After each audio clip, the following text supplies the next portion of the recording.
They are part of us. And this makes them all the more dangerous. They know us very, very, very well. They know the great weaknesses of our minds, just as they know the great strengths of our minds. They operate in what I call the gray area of human existence, that side of our lives which we don't want to acknowledge the existence of. They create, African tradition says that the Chitauri, where they engaged God himself in a terrible war, and God defeated them, the real God, Nkulunkulu, the Creator. God defeated them, and he closed their mouths so that they are unable to talk or to eat food anymore. But we are told, say, that the Chitauri fatten on the energy that we human beings give them. They make us to fight each other. And when the whole land is drowning in death and fear and terror, when hundreds and hundreds of people are angry and afraid, the Chitauri get fat because they eat that what we call the dark power, which is brought about when human beings destroy the planet on which they live. They feed on human emotion. Yes, sir. Very, very intense human emotion. We are told, for example, that if you see a Chitauri walking through the bush or just standing there and looking at you, and you are accompanied by your wife or your girlfriend, you must immediately make love to that girlfriend and release as much emotion as possible, and the Chitauri will be pleased and will walk away from you and not harm you. And another thing, sir, we are told that the Chitauri eat energy which is generated when hundreds of human minds or one human mind starts thinking at certain levels. We are told that the Chitauri want us to think at certain levels. Certain wavelengths. Yes, sir. And they reward us with long life.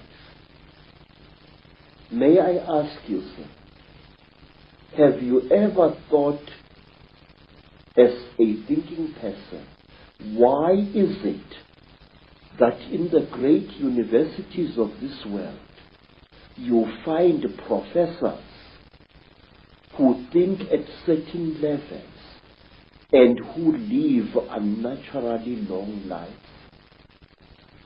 Albert Einstein, Raymond Dart,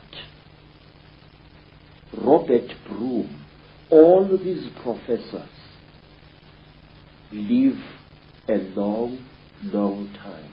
And my Aunt Mina, the last Sanusi in South Africa other than myself, is as active as a young girl, and yet she's close to her 99th year of life. My stepmother, Rose, she has lost nearly all her children, and she is still alive. Extreme longevity is the reward with which the Chitauri reward you if you think at certain wavelengths.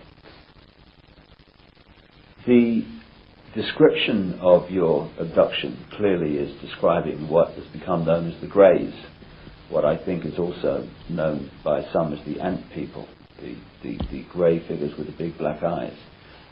How do you think they connect in with the openly reptilian? And do you think that the the black covers of the eyes are covering some kind of reptilian truth.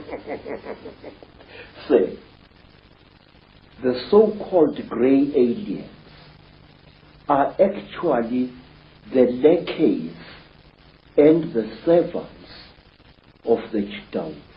If you see a Chitauri and you see this, there is very little racial difference. In fact, I will even go so far as to say this, that these creatures are actually the offspring of the Chitauri. The way they gather substances from human beings and from animals, the way they are the forerunners of the Chitauri in any place. And if you are very close to one of these creatures and you look into its goggle-like eyes, you will see round eyes, Mr. Icke, beyond this black goggle-like stuff. And these eyes are the real creature's eyes. Now let me tell you, there is in Lesotho a very strange mountain, a mountain called Leribe, Leribe.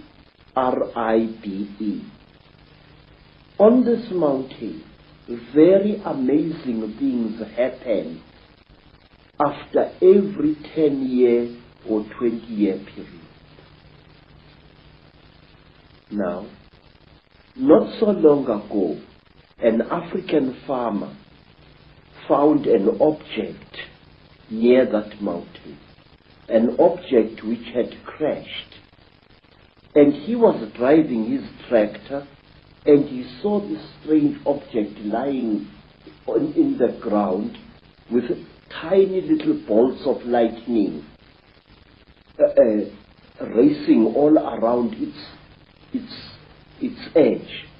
And the African walked up to the object, and when he wanted to touch it, a strange power struck him and sent him sprawling on his back to the ground. The African got onto his tractor and got out of there. What the African had seen had been a crashed UFO, a flying saucer. He described it very amazingly. And he said that after a few days, there appeared what he said was a huge removal van, very big, accompanied by soldiers wearing black uniforms, goggles and berets. And these soldiers lifted the object into the van, and the van drove away. But when the people came to the site, they saw that something had fallen there, but they saw no heavy tire tracks of the vehicle that the man had described. Something had crashed there, had been removed, but there were no wheel marks of the heavy vehicle he had described. Now let me tell you something else.